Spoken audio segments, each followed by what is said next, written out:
Are you looking for a new whiskey adventure? Then climb in and buckle up. Get ready for one hell of a ride on the Whiskey Trip podcast with your host, Big Chief. Join in as he and his guests explore whiskey and dive into whiskey stories from around the world. Now here's your host, Big Chief. Hey, it's old Big Chief from the Whiskey Trip, and yeah, you're taking another ride with me. And you can see I'm here in the Hemingway Hideout, and I got the brothers, these two damn outlaws with me, Kevin and Ken. Welcome to the Whiskey Trip, my friends. Thank you for. Well, thank you. Thanks for me inviting an old outlaw into your hideout here, and I know where all the whiskey's hidden at now. It's all hidden right behind us here, as you can see. Ken, and you got one of the best looking bars I've seen. I've been into a lot of different bars, personal bars, and you've really gathered a nice selection of whiskeys from around the world, but you're big into bourbon and big into rye. So, and we're actually going to drink 4 different expression listeners from Ken and Kevin, and even myself, belong to a place called Poor Decisions Rickhouse. It's a Facebook group. It's got about 3,000 members on it. And we're going to drink 4 different expressions or 4 different single barrel picks that this group has done. And you guys do picks from around the United States, right? Oh yes, sir. Yeah, we've done them. Georgia, Kentucky. We did. Ben Holiday, I believe, is up in Indiana.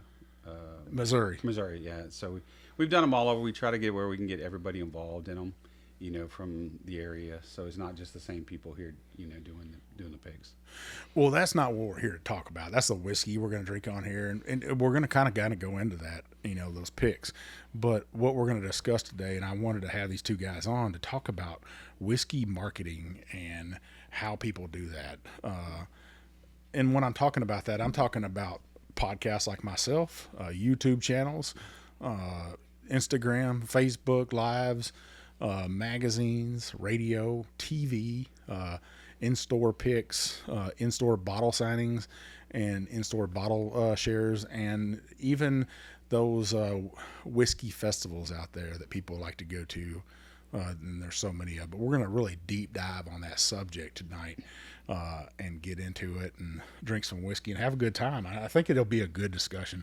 And from my understanding, you both did your homework on this. Sure did. Some.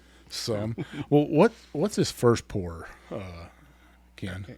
This is the one we did from Detling. It's what was it, 107.8 proof. Gosh, it was one of our first ones that we did. So we'll give it a shot today for you guys. Now, for you listeners that don't know, Detling is Seth Detling out in Alabama. He's not open for tours, but he does do single barrel picks, does a lot of them in the South. Mississippi Sippers is another group that does a lot of those picks with him. And he's got this cult following. So I say cheers to you, gentlemen. Cheers.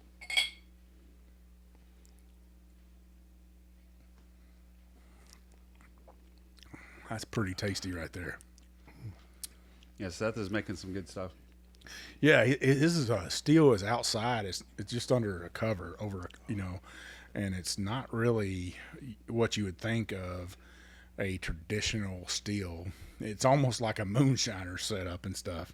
You just put that cover over there to kind of hide it a little bit. There's an old fire truck out there, and it is pretty neat. And how long did it take this group to start doing picks? So we just hit 2 years.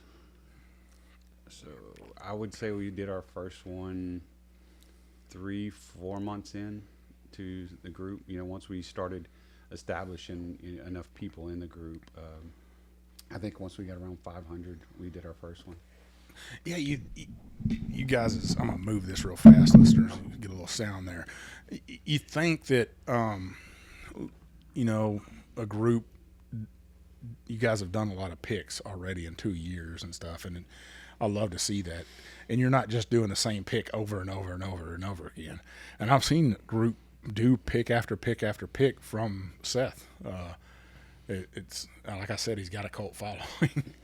So at least I got to give you guys credit that you're spreading the love to these craft distilleries, and you're getting to try different juices from around the country. Absolutely. And then we get our people, the members that are in that area that are able to go do the pick. So get more people involved, so it's not just the same group of people making every pick. Well, like I said, listeners, we're here to talk about marketing. In the first half, we're going to kind of talk about marketing, old school marketing magazines. Now, have either one of you ever bought a whiskey magazine? I actually subscribe. Which whiskey magazine? Sorry, Whiskey Advocate. Whiskey Advocate.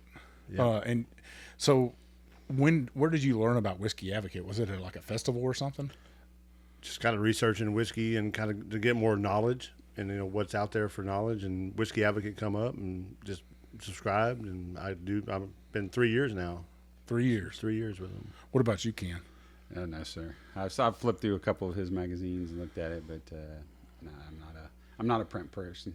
So. You've done moved on to that. Yeah. Kevin used to got a flip phone. No.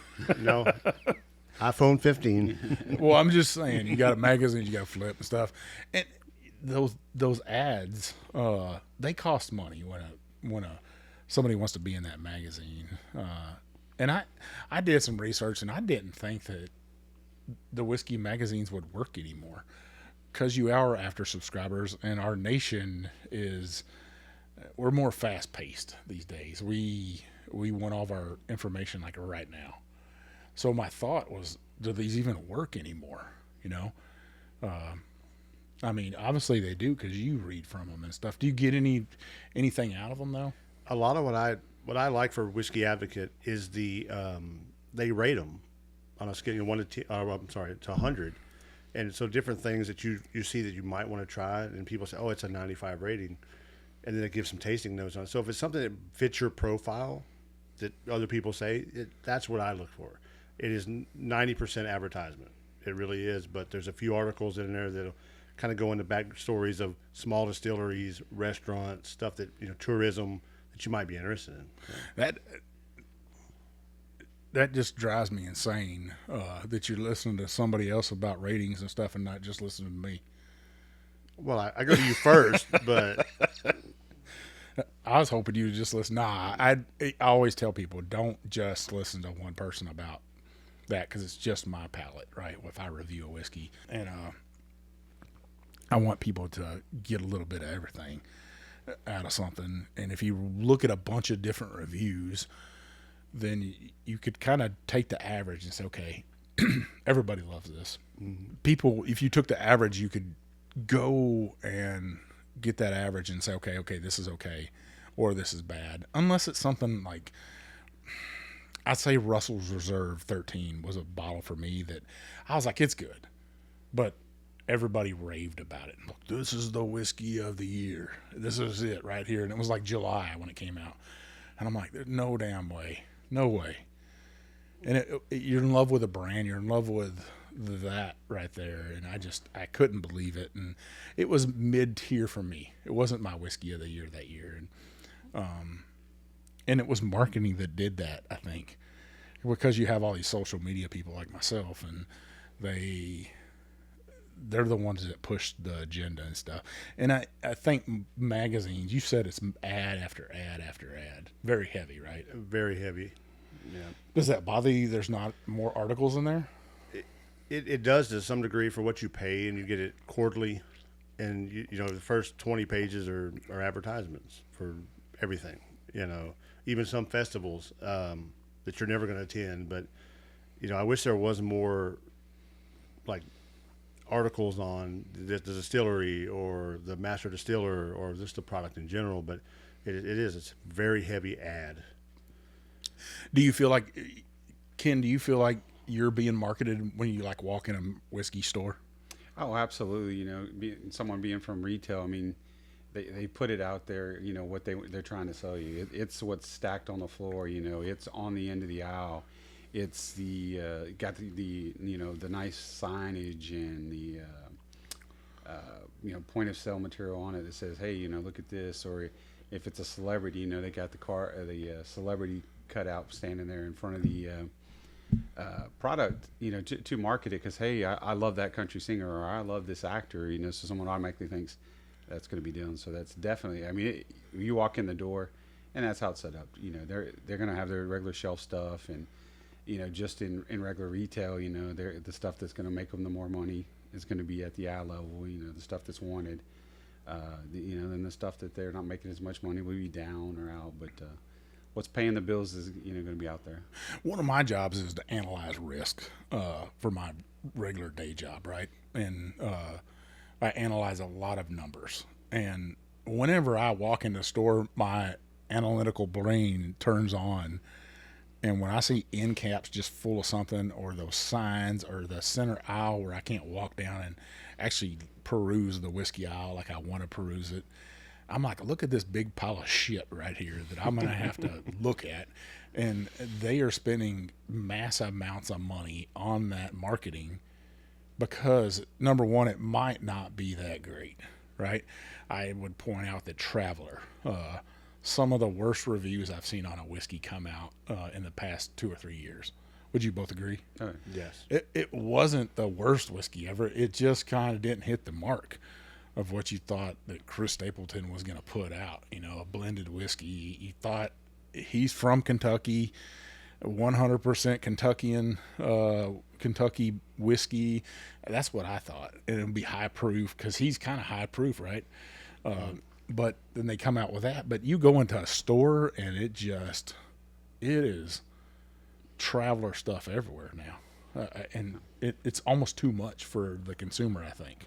Yeah, I think sometimes they make a mistake with it, like you said, and then now they got to force even more money into it to try to move the product because it's not selling, you know, and like, oh wait, maybe we made a mistake with, you know, Chris, and now we got to dump more money in to get the product moved. Otherwise, it's just going to sit there.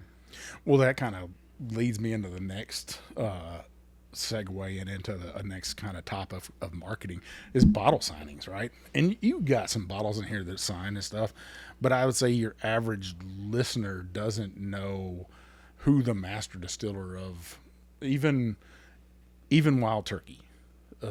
If I told 9 out of 10 people, hey, that's Jimmy Russell, they'd be like, who's that? We're us whiskey nerds now, we're different. You tell us Jimmy Russell's in the house, we're like, oh yeah, we know, we see him right there. We're trying to get that signature on our bottle or just to talk to him. But the average consumer doesn't care, you know. You're right. I was spending some time at the Whiskey Fest here this year at the RD1 table, you know, with Jared and Barry. I was talking to some people and they wanted to get their bottle signed, and the lady's like, we want you to sign our bottle. I'm like, I'm nobody. I'm not a affiliate. These are friends. I'm just talking to them. She says, yeah, but you told us all about it, and it was great. So sign the bottle. I'm like, do you realize that I'm nobody? I'm no affiliation. She says, I don't care. So I'm like, okay. So about the time Barry had walked back around the corner, he saw me signing it. So I said, they wanted me to sign their bottle. So they got a bottle signed by Ken Hemingway. That's, to me, that is funny. That just kind of points, that's truth to power right there, right? They don't really know who's signing their bottle, and I don't think they care, right? That even Big Chief is signing their bottle and stuff. It doesn't matter when it boils down to it. And they've been pony showing Chris Stapleton around different liquor stores, get him to sign bottles to try to move that product. And I think that should tell the consumer what's in that bottle right there. Absolutely. If it's good juice, you don't need to do that. Word of mouth is going to be, hey man, this Travelers was incredible. You got to go get a bottle. You don't care to wait in line or go next Tuesday between 5 and 7 and wait for him to show up somewhere to sign it. You're going to go get the product. You didn't see old Big Chief with a sunset behind him saying, man, this is the best shit in Texas right here. You got to get it. Nah, I missed that episode, I guess. Yeah, the bottle signings to me just, I don't know. To me, they're, hey, it's your business. You do what you want. But there's a lot of distilleries failing right now. And I think one of the main causes is they've spent too much money on marketing firms and people telling them, hey, this is the way you should do it. And really, It's not working with your average consumer. It's just a waste of money. The other thing is bottle tastings. You go into a store and you see a bottle tasting. Would that influence either one of you to buy a bottle? It depends on what it is. I mean, if it's a bourbon, I may try it if I haven't tried it. But a lot of times it's some of these other spirits or these new canned drinks. I don't have anything to do with that. I'm like, hey, thank you.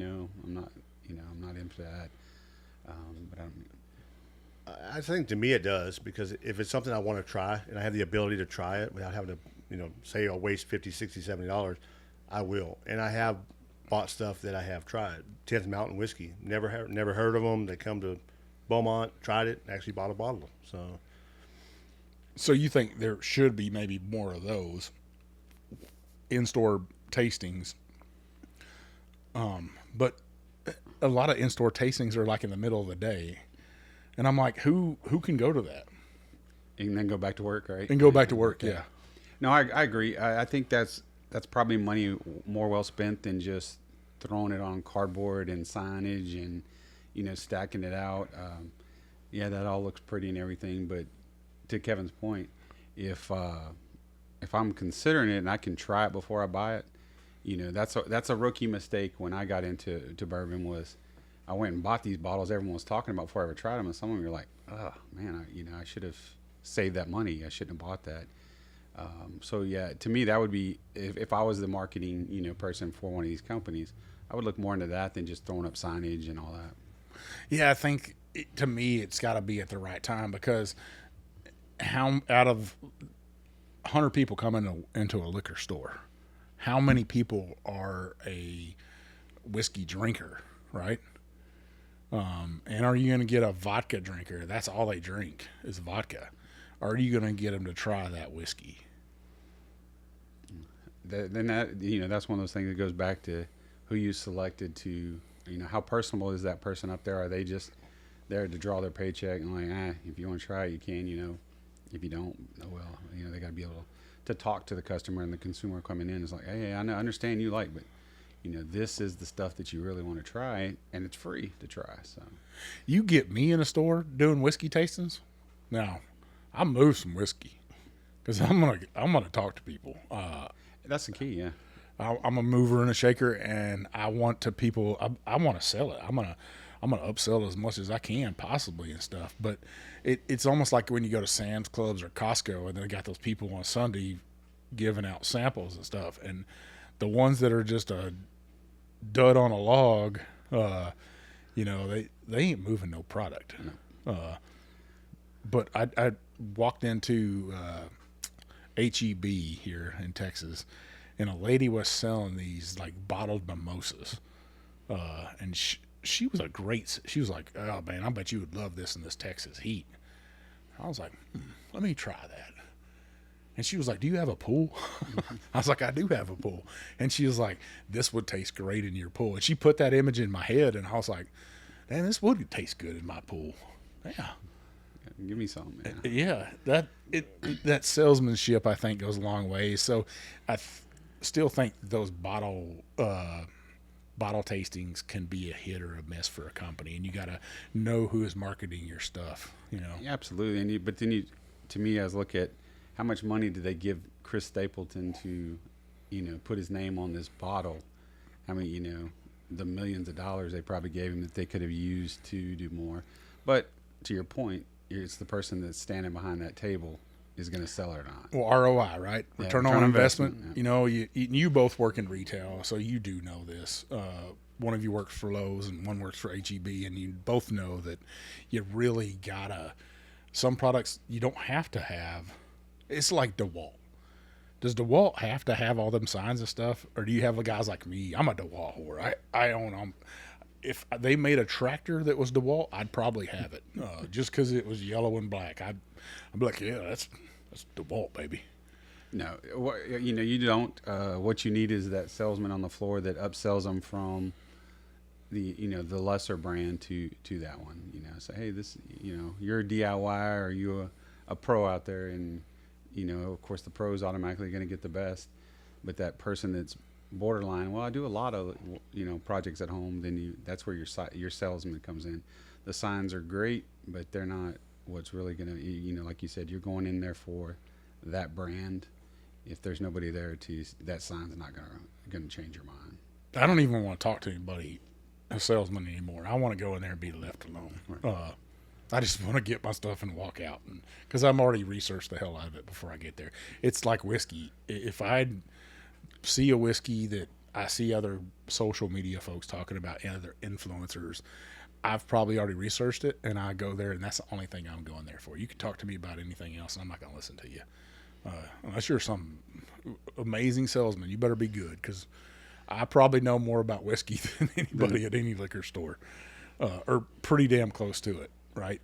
Yeah, and that's the issue, especially at the big box stores. A lot of them, they don't know. They're there it's a job, and they can't tell you anything about it other than what the company tells them to sell. Push this product. This is our product. We make the most money on it, so you're going to tell everybody that asks, this is the best thing we got. Yeah, because most liquor stores, their main product they're selling in there is beer, wine, and vodka. I mean, that's just the God's honest truth, right? No, absolutely, because they're selling the vodka to get the allocation, or they're selling the Fireball to get the allocation. So they're pushing that, and you said it best, years ago about they hire marketing people that never drink bourbon, never drink whiskey. What are you doing? I mean, you're selling me bourbon, but you don't drink it. You're selling me vodka, but you don't drink it. I think that's a lot of that where you hire a third-party group to sell your product. They don't care. They're there for a paycheck.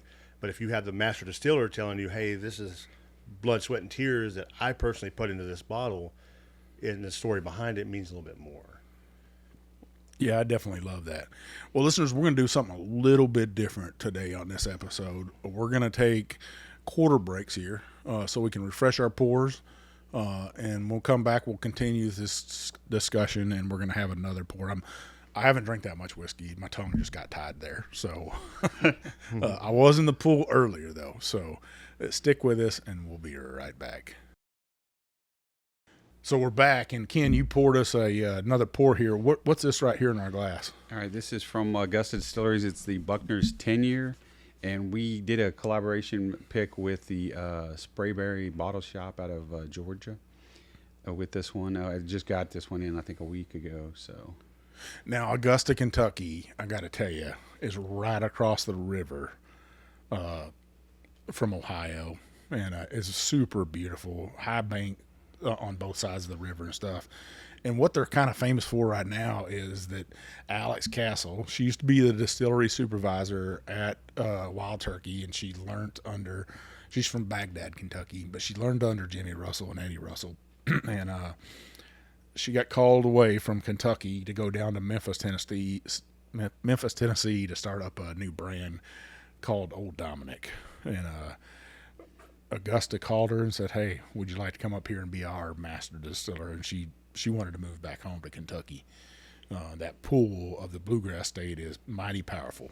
But there's a little ferry that runs between there, and U.S. Grant was actually born on the other side of the river over there. Was conceived in a house over there in Ohio and stuff, and grew up there on the river and stuff. But super beautiful, and their whiskey here is just amazing. How did you guys because they're not a big known commodity.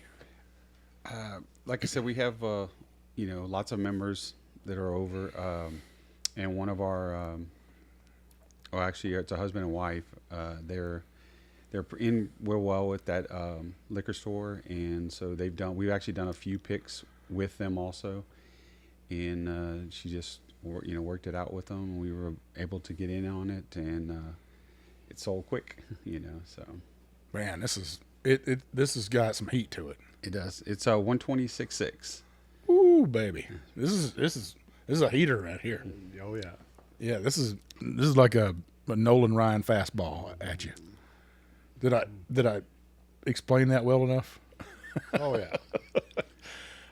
Well, we were talking about when we were taking a break about marketing even more and stuff, and you were throwing some numbers out at me, Kevin, about millennials What were you saying about millennials?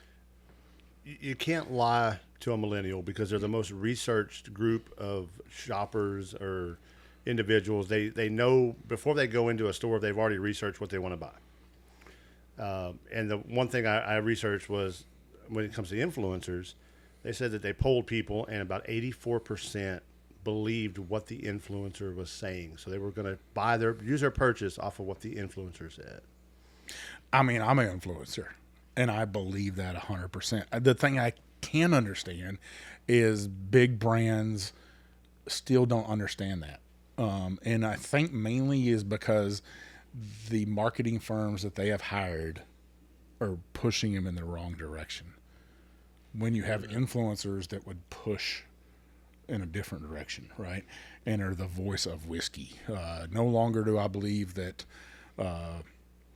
magazines or TV, movies can be, because you got John Wick drinking Blanton's, and everybody wants to have a bottle of Blanton's. Yeah. Hint, hint. At the end of this, there might be a bottle of Blanton's, but influencers can move a lot of whiskey at a lot of time. I did a barrel pick up at Leaper's Fork Distillery, and I think I did a text message to 13 people, and that whole barrel of whiskey was sold through that text, and it was amazing to me.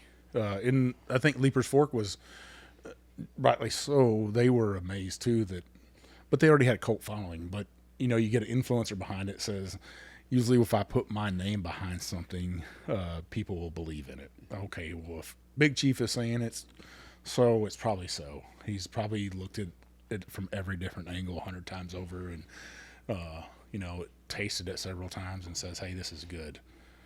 I agree, because the big marketing firms are hiring people fresh out of college. Some of them may never even drink bourbon in their life. They got their degree, they got this job, and now what do I do? How do I?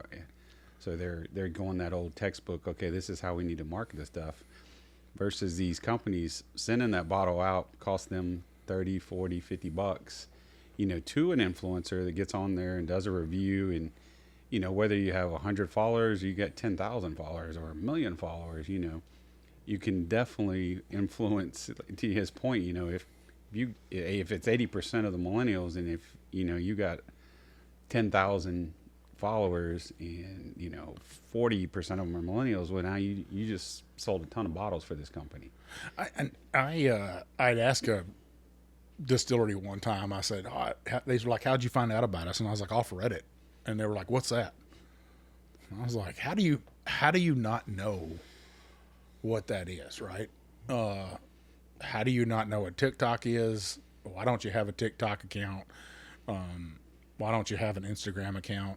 Do you know that somebody the other day didn't know that TikTok or Instagram and Facebook were linked together, and you could do, because they were making double posts, and I was like, why are you doing that? You could just make a post on Instagram and it'll flow over to your Facebook account.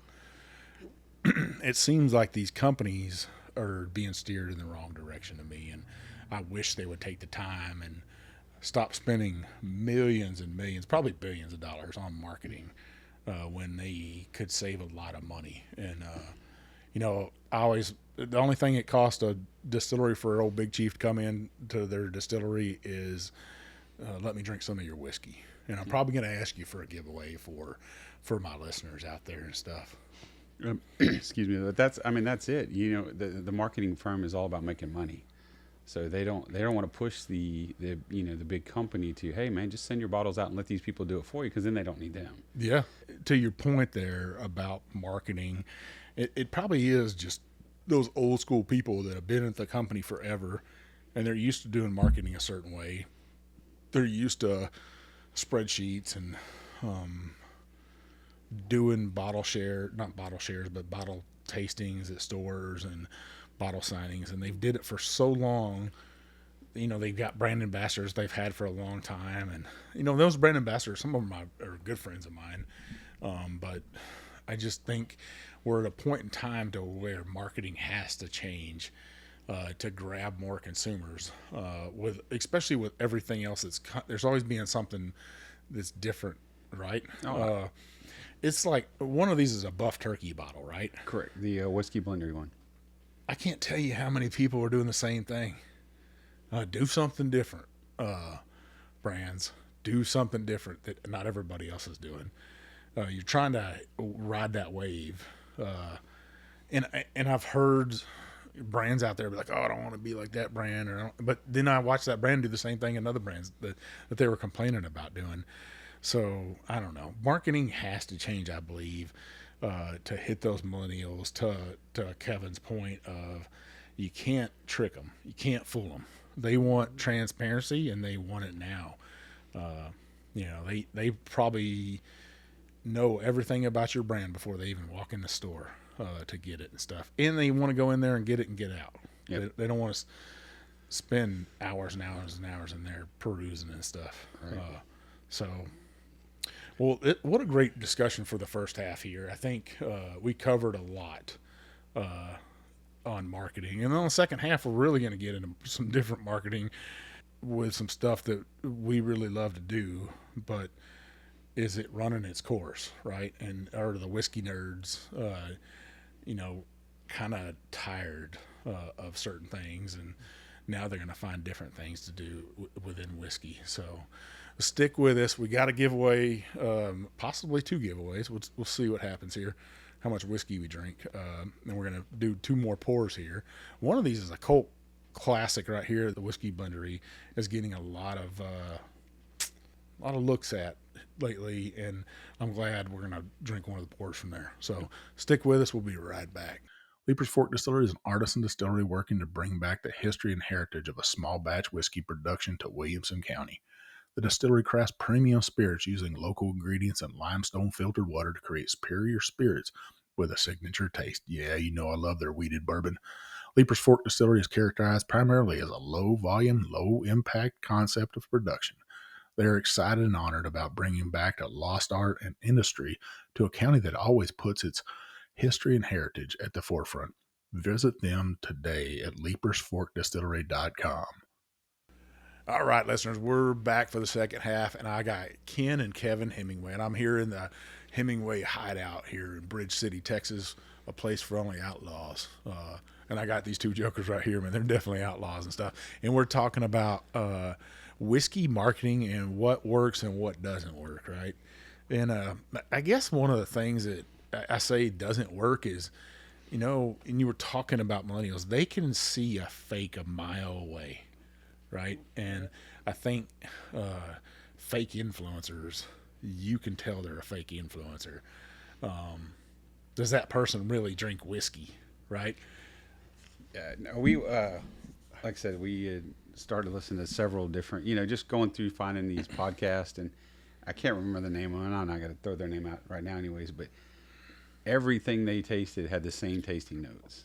You remember when I was talking about it didn't matter, exactly. Caramel. It was the same things, and it was like, are they really? I mean, I'm not great at picking out notes, but I'm like, does everything have the same? Or it's like, it didn't matter, and they all would agree. Oh yeah, that's it. And I was like, I don't know if they're really even drinking this, or if they're just reading it off of a script. I don't. They may not even be around anymore. I think I listened to 2 shows, and I was like, eh. Yeah, there's some people out there like that stuff. I tend not to be that way. I'm gonna tell you what's in my glass, what I get, and a lot of sensory memory. For me, it can be hard to mix it up, and to seem authentic and stuff. And I've told people before, a lot of people ask me, man, you must get tired of drinking whiskey all the time. I do, and I got to be careful about it because I can burn my palate out and stuff. Especially drinking as many different expressions as I can drink in a year. I got to be careful. So, I might only drink whiskey 2 days out of the week. And the rest of the time I might be drinking beer. I'll have a glass of wine with my wife, or even a kind of a mixer cocktail in a pool. I'm not going to carry a glass of whiskey in a pool with me. Right. It is, and you two can attest to it. It's hotter than fuck down here in Southeast Texas. It's the face of the earth, or face of the sun, right? It's hot. It is hot. Yeah, it's beyond hot. So that whiskey that's 126 proof is not going to taste good in the pool. I don't care what you do to it. No. It just it doesn't work. You got to find some AC somewhere. We got a new pour of whiskey. What's in our glass right now? All right, this is the Founders. It's at RM Rose Distillery. Another one out of Georgia. We another smaller one. It's at 127.6 proof. Wow.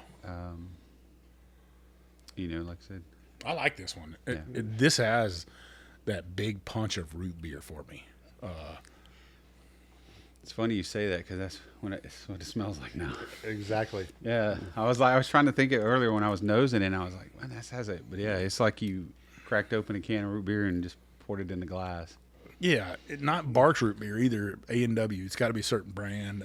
To me, maybe even I'm old school. I think I'm a little older than both of you guys. But when I was growing up, we had sassafras tea from a root off a tree, and it's poisonous. It's got arsenic in it. You're not supposed to drink it, but when you pour, you might be eating lead chips off from paint. So off the wall. It don't matter. It's not going to kill you. There's other bad stuff in the world that's going to kill you. But I get that hint of sassafras, that scent of root beer, hard rock candy. I always say horehound is another note I would get on this right here. Absolutely. I definitely get the root beer, the little root beer barrel candies. Yeah. Absolutely. Beautiful whiskey and stuff. I love the proof on this, and I love that this is another barrel pick that I like and stuff. When I was on the way over here, there's a guy named Kevin C. He's an influencer on social media, and he was talking about why is there so many Elijah Craig barrel picks just sitting on the shelf, and then the same whiskey from Heaven Hill will be in something like Rare Character, and that there could be 120 proof or Elijah Craig barrel proof just sitting on the shelf, and then you got that Rare Character will be moving fast and it'll be on the secondary market, right? And we were talking about brands flooding the market in marketing. That's poor marketing right there. And it happens down here. It seemed like last year every liquor store had their own Old Forester single barrel store pick. Which is great for them, but one guy's not going to buy 7 different picks of the same the same bottle. Even though it's a different barrel, no one's going to go, I'm gonna go get all 7 of them. Yeah, $70 or $80 a pop, right? And it's not just Old Forester, folks. And we've talked about this, and there's no hidden secrets. I'm not about shock and awe, but it's a lot of brands doing this. Garrison Brothers did it here in our market. You could use a market like Dallas-Fort Worth or Houston.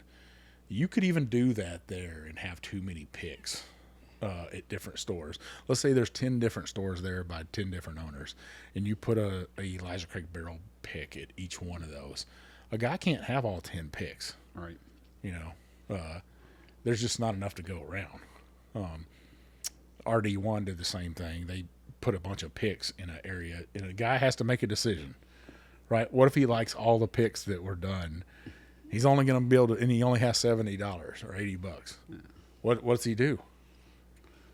No, absolutely. I mean, oversaturation of a brand or of a product. It's like, I want to buy 10, but I can only afford 1 or 2. What do I buy? What I would say is, if you're in a market and you have a small store, here we got Sam's Package Store. They've got one store. I don't think they have another store, and their prices are as honest as can be. They don't do no damn gimmicks or nothing in there. There's no baskets, or you don't have to buy the $5,000 bottle up on the shelf to buy something else, right? What you do have to do is make a relationship with them. And I really love that about them in there and stuff. But, my point there is pick a store in your location, listeners, and, that's honest and doesn't oversell stuff, and maybe go to that package store, especially if they're a mom and pop store like Sam's, and spend your money local there. Otherwise, you're probably going to have to go to somewhere like Specs or Total Wine, or if you're up in Kentucky, Liquor Barn, and get a fair price and stuff. Because some of them, to get in line, you might have to, buy 5 of our store picks before you can get our full proof. Right. Well, I don't need those 5-store picks because I quite possibly don't like the people's palates that are picking those. That could be it sometimes too. You know, just because you got a lot of money in your pocket doesn't make you a good whiskey selector. Right. Would you two agree with that? I agree 100% with that because a local liquor store here, the people that picked it might not have my palate. I don't share their palate. Yeah. So I'm not going to buy that bottle. You know, you could hype it up all you want, but I'm not going to buy it because you like something that may be more spice or more sweetness or whatever that I don't care for. So, but yeah, just that part of marketing right there, folks, that you can see that the trends got to change with time and stuff. You know, I think I'm a podcaster, so obviously I'm going to side on the side of podcasters and stuff, but I think on return on investment, podcasters are great. And when I talk about podcasters, a lot of people have an idea of what a podcast, different ideas of what a podcaster is. I'm an old school podcaster where I only did audio for the longest time, and now I'm starting to dabble into video, and I'm getting better at it. But there's YouTubers out there. There's people that just do Instagram. There's people that do TikTok. I probably try to do too much is what I try to do. I'm trying to do everything. But if you're a brand out there, make a relationship with that podcaster. Don't send your lackey marketing group after it that don't want that anyways. Just reach out. That's all you got to do. And you know, I don't know. I always feel like I got to take a break from distilleries because I can do distillery after distillery and kind of burn myself out. And that's why episodes like this are important to kind of ground me back to where my podcast is, because I just want to be truthful, honest, and try to talk about brands and that need my help and stuff that don't have millions and $1 million. None of these brands right here, they're not making millions. No, not at all. So that'd be my point about that. Well, let's get into while we're sipping on this right here, let's get into whiskey festivals, bourbon festivals. Both of you have been to several of them. Yeah, I mean, at first, you know, they're great. You get in there, you have the ability to try all these, you know, that you haven't. But if they don't change in time, you know, first year we did 2, and then, you know, we did 2 more, and we've done 1 this year, and we may go to another one, you know, before the end of the year or not. But the biggest thing is once you know, we went to one in Austin, and we went there because there was going to be a couple brands that were supposed to be there, and when we got there, man, the main one I wanted to try it for whatever reason wasn't there. Something happened. They didn't show up. They didn't make it. Who knows? They just didn't have their table wasn't there. And so it was kind of, you know, disheartening. So I went and kind of hung out with the guys from RD1 and, you know, just talking to people and a couple of other ones that I did try that, you know, I hadn't. So it's great, you know, but they got to change. You know, if you don't change with times, you know, same thing with the marketing.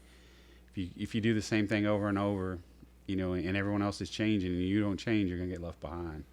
You know, so same with them. You know, bring the new stuff out there. Bring something different that you're doing that, you know, is not the same. Everybody has a, you know, a straight Kentucky bourbon or, you know, you know, something that's from MGP. What else are you doing? What, you know, what are you blending? I think, like, you know, we talked about the blendery, why they've kind of picked up. They are doing something different. They're, you know, they're blending in a bunch of different things. You know, we picked the buff turkey that we'll try later. We picked that barrel from them. Then we did 2 more where we put stuff in that barrel. We picked a new barrel and had it dumped in there, and it set 2 to 3 months inside that, you know, just to pull from it. And they're both, you know, they're both different, but it's not something you know, that's something that's new. That's why they're doing so well up there in north of Dallas. Yeah, I really love that people are trying to do something different. You know, they're trying to experiment a little bit and give the whiskey drinker something different. You know, we all have our standard go-tos. I have no secrets about what I love. You know, Weller 107 it's a beautiful thing. Me and that desert island and bottle 107, I'm living just right. As long as I have enough something to eat, you know. But maybe a chicken fried steak, folks. I don't know. From the Rack but- House. Yeah, yeah. But I think the whiskey festivals, I wouldn't say they've run their course, but like you said, Ken, they got to change it up. You know, doing educational things in the middle of like the tasting, that doesn't work, because then you have your VIPs that are missing the tasting and stuff. You know, you almost have to do that before the festival starts. And, you know, brands, when they bring stuff, I don't go to a whiskey festival to try the same stuff that I already got in my house. You know, both of you have seen my whiskey collection. Our listeners can see yours right now, right? Our viewers. And we're not going there to see this stuff right here. We're going to see something new. Right. We want to, what new expression did you have in 2025? That's what I want. What do you have, something that's going to knock my doors off, right? Exactly. You know. Or are you just there as a festival? Are you just a money grab, right? And I feel like some of them are just a money grab at this point. Do you get enough bang for your buck and stuff? That's important to me. I'm looking at that as the marketing piece. You know, if I go to one festival and then I go to another festival, how much different were your booths? You know, did Wild Turkey spend all their money on marketing at Festival A versus B. Kentucky Bourbon Festival? The other thing that I don't enjoy is, and I'm an influencer, so don't get this wrong, but I don't want to go there and see 50 other influencers. And the influencers are, and this has happened at the Kentucky Bourbon Festival, where the influencers are up there before the consumer getting the good whiskey, and then the people that actually pay to go to the festival are not getting anything. I always try to kind of hang back, and I don't want to get in the way of the consumer, right? Because I'm usually a guest there. I didn't pay for my tickets. It's an invite, you know. So I always feel I'm grateful that I get to go, but I don't want to take advantage of the festival itself or the consumer themselves, because they're really, at the end of the day, that's how I got there, was those consumers listening to my show, commenting, liking my post, whatever. They've gotten me recognized. And I can't thank them enough, but I also don't want to take advantage of it. So is that how you two get some of that? I agree 1,000%, because the first festival we went to was the Louisiana Bourbon Festival in Baton Rouge, and the distilleries that, like, when I say distilleries, like K. Luke, RD1, Crittendens, the people like Matt Crittenden, you know, Barry Brenniger, Jonathan Massano, they were there talking to you. Some of the bigger brands hired people that, let's just say, were easy on the eyes, to draw the attention. They had no idea what their product was. And I want to talk to the guy that actually distilled it. I want to talk to the guy that bottled it, you know, that drinks it, that says, hey, this is what, you know, again, it's the story. It's I put my blood, sweat, and tears into this bottle for you, not just I drink Jaeger bombs. I don't even drink the product I'm trying to sample to you, you know. And that's what I love about the whiskey festivals, is when those brands, or the owners or the distillers or whatever, show up with those people and they talk to you, hey, this is what I distilled. This is what I want you to try. What do you think about my product? What can I do better? I love that about whiskey festivals. Yeah, I think spot on right there. 5 years ago, there were only a few whiskey festivals, right? There was the Kentucky Bourbon Festival. Jack Daniels did a big barbecue. Very few. In the past 5 years, you know, I can't even count the number of events. It's almost like weekly that I get hit up with something and I'm like, there's no way I can do that. You know, I went to a whiskey festival up in South Dakota as a guest up there, and kind of as their grand speaker and stuff. And I was glad to go up there. That was a couple years ago and stuff. And, but that has changed. There's whiskey festivals every weekend. There's a whiskey Somewhere, festival. huh? Yeah, something is going on, and I think these brands are just they don't know what to do. What's the return on investment for us? Am I going there and going to a whiskey festival where just everybody's getting obliterated?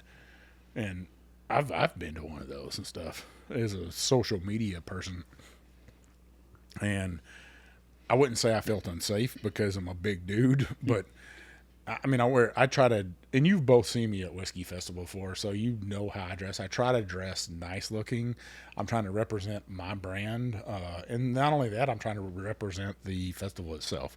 I don't want to look like a slob. I don't want to look like I'm obliterated, drunk. I'm not there to drink a lot of whiskey. I am there to communicate with my listeners and my fans and shake hands, give people hugs. I want to talk to people, and then I want to talk to the brands and stuff, and maybe see if I have new guests come on and stuff, and then see old friends. But that's kind of how I am, and I don't want to go to a drunk fest. When somebody's trying to take my cowboy hat off, that's a bad idea. So yeah, I think we got to see change in these festivals, and hopefully festivals out there are listening. One of the festivals I think is doing it right with pourers and brands is over in Lake Charles, Louisiana. They have Smoke and Barrel, okay.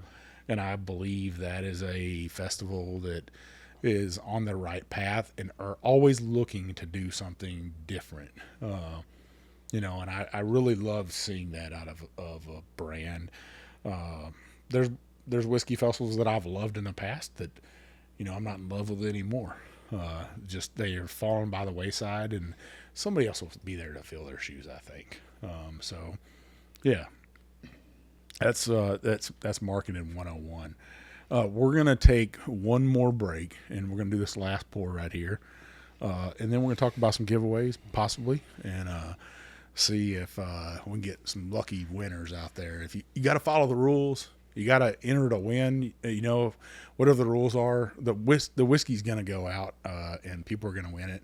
But I need you to help me out. I need you to help me grow this brand. So stick with us. We'll be right back.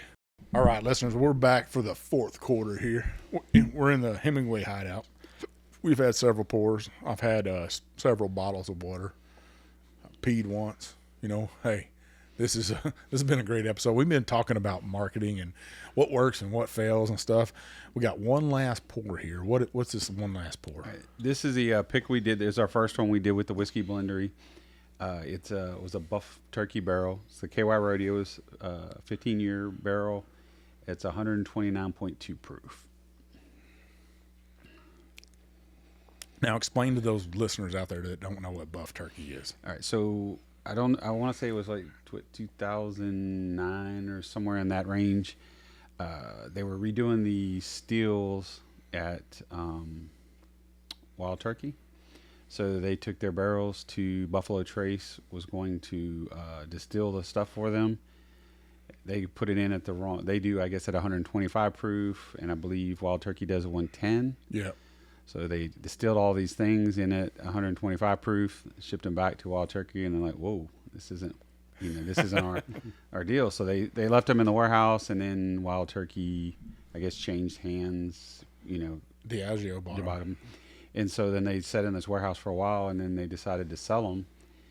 And then, man, it just became a fad real quick, Like, oh, boy, these 15, 16-year-old barrels have been sitting in the warehouse that's Wild Turkey juice distilled at Buffalo Trace's facility at their proof, and it so evidently wasn't the exact profile that Turkey was looking for. So they sold, and then these people bought them up, and there's still a few left out there. When we went up there and did another pick with the Bellini, we was talking to him. He just said that they're no longer at the same price. The people bought them up and they're holding them. And so if you want them, you're going to pay a pretty penny for them. Now this sucker's got some chew to it. It's got some oak in it. It is, like I said, it's 15 years. I want to say we tasted 3 or 4, something like that, barrels, and this is one we went with. So nice whiskey. This makes me think of almost a cigar blend right here of a very, like I said, chewy. Got a lot of chocolates to it. Got that spice to it that you're looking for. They call it a high rye, but it's not a high rye anymore. I don't know. I like it. It's got its place. This is a before dinner drink right here, no doubt. This ain't no dessert. No. Pretty good damn whiskey though. Like I said, it sold quick, and then there was a lot of people that didn't get on it that you know, are now kicking themselves. So That'll happen, right? That'll happen. Well, we've had a great discussion and stuff, and really deep dived into marketing stuff. And in this last break, we were kind of talking about what's working, you know, still what's not working, and you know, I think for brands out there, you gotta learn, you gotta evolve and stuff. You gotta learn what your return on investment is really worth, right? And you know, I gotta say, podcasting still, to me, is your best return on investment.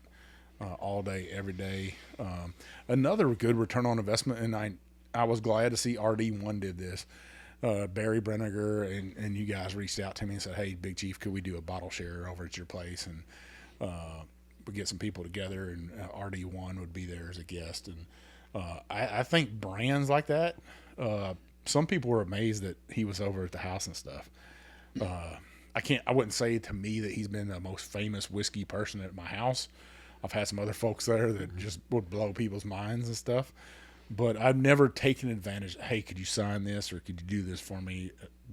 That's just not me. I just want to treat them like a regular person, and I feel like they want to be treated like a regular person. So, you know, I think those things, doing bottle shares and going to those bottle shares and just showing people that you're normal, I think that's a good marketing piece of stuff, and that'll get somebody to believe in your brand. right, and it helps. We've got multiple local people. They're like, "Hey, when's he coming next time? When y'all going to do it again?" And I was like, "Well, we're trying for fall, you know, and you know, last time we may have 15, 17 people there. We may have 30, you know, because they want to experience that. Hey, I want to meet somebody in the industry, you know, and I mean, Barry's good as gold, down to earth, you know, just fits right in, and it was a great time for everybody that was at your house. We were going to do it out in my shop, and I got this humongous shop that is a 60 by 60 shop, and I've got big awnings on it. If we could do it in the fall out there, we could have easily 100 people out of my house.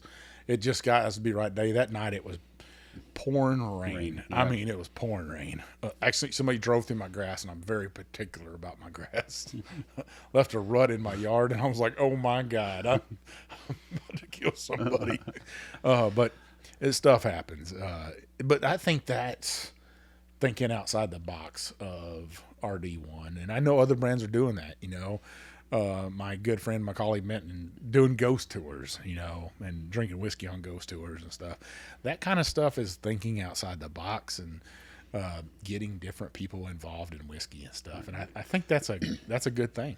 And that's the change we're talking about. You know, conventional marketing isn't the same, you know, 1980, 1990 to 2025. You know, there was no cell phone, there was no social media back there. So some of those people are still using those tactics, and they're just dumping tons and tons of money. I think in the break Kevin was talking about was a Diageo that spent, you know, north of $3 billion last year on marketing. You're like, on what? 16% of their net sales on marketing. And on, like you said, on what? You know, I know brands that have never been on a podcast before, ever. I said that 1845 Distilling Company up in Lowry Crossing, Texas, by Fort Worth, is going to be one of my whiskeys of the year. I have no doubt that it quite possibly could be my whiskey of the year. I got some other ones in the running, but they'd never been on a podcast before. And I was almost taken aback by it. I was like, wow. You know, they'd been on another, like a news channel show or something like that, but why not? Why? There's so many shows out there you could get on. I got a good friend, Brandon. He has Brutally Honest Bourbon. He's got a YouTube channel. He does a great job with it and stuff. You know, that guy right there, it'll cost you whiskey to send to him and get on a show and talk to him. You know, get out there. I'm sure the Functional Gentleman would love for Penelope to be on their show. All you got to do is reach out to them. there's small podcasts like that, Distilling the West out in California. They only do Western brands, but I'm sure you could send them a bottle and get on their show, and instead of spending billions of dollars, Billions. And get a lot more return on your investment and stuff. And I think that's the way to be. Do lives, and it is. There's lots going to change here in the next couple of years. Yeah, it has to. If you don't change, you don't evolve. You go away. I mean, that's retail 101. It's that what is it? The thing of being insane or crazy, doing the same thing over and over and expecting a different result. And I get it. If I'm a big marketing company, I want to keep doing the same thing that's made me these millions and millions of dollars year after year. So I don't want my client here to know that, hey man, if you just send out 10 cases of your whiskey, you may hit 1 million people that hear about your whiskey that may or may not have known about it. So I mean, I see both sides of it, but if I'm the owner of or the CEO of a big brand, that's where I'm looking to cut. And I'm not trying to cut jobs, but where can we cut back and get our bang for the buck? If you send old Big Chief 1%, Diageo, if you send me 1% of your net sales, you can save yourself a lot of money. I'll just be your marketing. Every day, right? Podcast daily. Hey, I could retire right now. I'll get it done for you. You could fire all the marketing people. I'm telling you, I might bring the Hemingway brothers along with me, and we'll get this done. We could save some people some money and make some money ourselves. But change what you're doing. That's what we're saying here. And I can't thank the two of you enough just to invite me over here into the hideaway here and talking whiskey with you, sharing 4 amazing pours with me, and kind of promoting Pour Decisions Rick House. If you are a listener out there, and we're about to do 2 giveaways, I want you to go to Pour Decision with Rick House, join that group and stuff. They were like a phoenix rising, and I'm gonna leave it right there. But this is a group right here that you need to join. Honesty in there, no hatred, not a coarse word in there. People just want to support each other. Great pours in there, and you got great people in there like you two. So I'd love to see more people in there. I'd love to see that group grow to 6,000 by the end of the year. You want to get rid of one of those groups that you're just kind of tired of. There's nothing in there for you. Pour Decisions Rick House, and you just might be able to be part of a pick. I mean, that'd be pretty amazing. So yeah, it is. It's definitely something it's great, and it's great to offer the people in the group when we get in, do something that's in their area. It's like, hey man, would you like to do this? And it's like, man, yeah, thank you. Thanks for picking me or whatever. And why me? It's like, well, we don't want to do the same people. It's the same people, same palate. We're not. We're only catering to the people that taste the same. But if we can spread out some, then we get something a little different each time. And those are all great different picks, and they're all we're from different people. So awesome, guys, awesome. Any last words to the listeners, the viewers? Come on now. No, I mean, the biggest thing, like Ken said, I mean, we're not trying, we don't get paid, and we don't work for a distillery. We'll tell you honestly, and the group is just that, is, hey, when there's a pick for like the blendery, people jump on it. When there's a pick for the foundry, founders, people jump on it. It's because we're not being paid to sell something. It's honesty. It's when, if I ask you, hey, have you eaten at this restaurant? You tell me, it wasn't the greatest experience. I might not try it, but if you tell me it was the greatest experience, I will try it. And that's the Pour Decisions. I mean, we're not trying to sell anything to you. We're not trying to get a membership fee from anybody. It's bourbon enthusiasts sharing the passion of bourbon is what it is. I would say to the marketing piece, to the listeners, to the viewers, when I first got into it, and just don't chase the stuff. Try the stuff. Do the bottle shares. When we had that last bottle share, there's a member, a local guy that's in both the local group and in Pour Decisions. His name's Jerry, and he called me up and said, man, what do I do? What do I bring? I said, man, you just bring whatever you want. Try what you want so that you have that, hey, before I go buy these 5 bottles because everyone said they're good, are they really good to me? And you said you meet people, you meet great people. You know, that's one thing I can say is through this whole thing, getting into there, starting the Facebook page and our group, and you meet just great people, you know, and they're all over the country. You know, like I said, we got 3,000 now, but that's just not 3,000 people in Texas. It's 3,000 people not only in the country, you know, Yeah. so. Well, once again, thank you guys. Now we got 2 giveaways tonight. The Hemingway brothers here is going to give away this bottle right over here. This Penelope. It's an old fashioned in a bottle, right? Yeah, peach old fashioned. So this right here is going to be on TikTok. And what you got to do is you got to tag 4 people on TikTok, and you got to show a photo of yourself in Porter Decisions Rick House on Facebook. So just take a screenshot and you can pop it in there in your comments with tagging those 4 people. This is going to run for a week, and then I'm going to pick a person for this bottle right here, and we'll get it out to that person. You got to be 21. You got to reside in the United States. That's a pretty great giveaway and stuff. It's hot as hell in the summertime. You need a nice cocktail to drink. That's pretty good. That's got some of that old seldom seen maple syrup in there. Just a little secret for you. Now, down here, I got a little box down here if I can get it up. Here, it's heavy. I got a bottle of Blanton's here. And you said that there's 3 of these bags in each case. Right. This is a bottle of Blanton's. This is the S right here. I'll hold it up right there for you.